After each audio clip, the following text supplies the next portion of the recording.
AAM started using drones back in 2013 for survey projects. We cover all our survey areas, which includes all the states in Australia.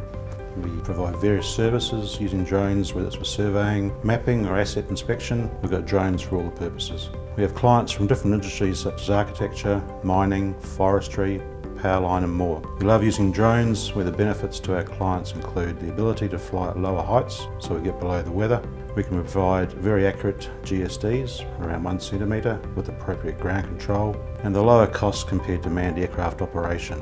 At AAM we're passionate about using the latest technology, especially in the drone world. We like using new sensors, new cameras, and we're constantly looking at upgrading all our drones. We found that using drones on the appropriate projects has really been cost effective for our clients, and just makes surveying with drones just a far better option for a lot of our clients in AAM.